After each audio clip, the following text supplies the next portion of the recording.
Oui, bonsoir à toutes et à tous. C'est vrai qu'on est dans quelque chose d'un peu commémoratif, mais en même temps, il y a beaucoup de choses qui sont passées sur les 2 années. Et je voulais juste rappeler qu'il y a eu un deuxième mouvement social qui a commencé un démarrage, en tout cas à l'identique que Daïf, qui a eu lieu à Israël. Et il a été étouffé quasiment en 3 jours avec une répression atroce. Il n'a bénéficié d'aucun soutien, aucune solidarité internationale, d'aucune sorte.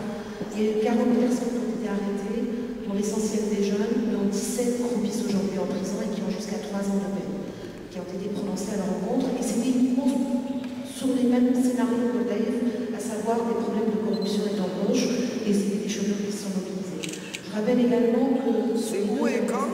C'est où et c'est quand? À Srera, en Tunisie, dans la région du Sahel.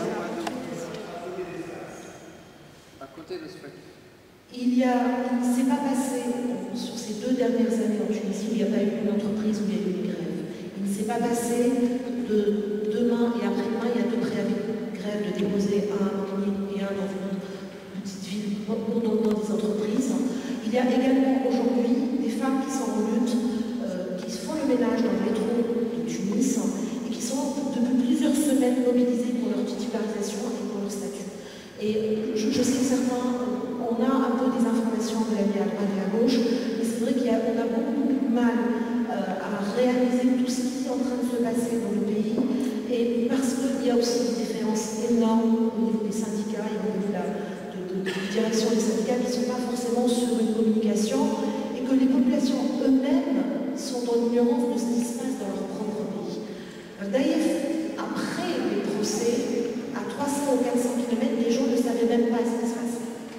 Alors qu'il y a eu pendant des semaines, il y a eu des morts, il y a eu des manifestations, il y a eu des arrestations, des condamnations qui sont tombées, et il y a une espèce de charte de plan sur le pays avec des interdits et une espèce tous les espaces sont muselés, toutes les personnes sont muselées, toutes les presses sont muselées, tout est muselé. Et on se retrouve avec, comme ça, des poches de résistance et des poches de rébellion qui se retrouvent complètement isolées. Et ce qui arrive à faire connaître ce qui se passe, c'est nous les relais ici. D'où l'importance du rôle et ce qui nous pèse sur nos épaules. Et on est de moins en moins nombreux à nous mobiliser, ça devient de plus en plus compliqué.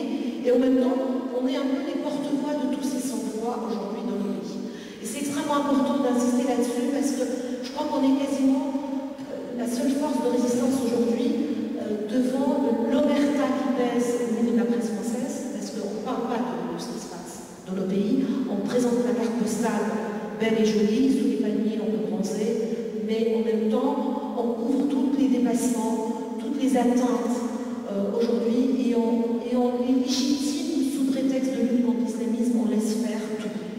Et donc c'est vrai que notre mission elle est lourde, on a une responsabilité énorme, historique, mais en même temps on n'est pas nombreux, donc il ne faut pas non plus qu'on se mette les barres plus haut que ce qu'on peut faire.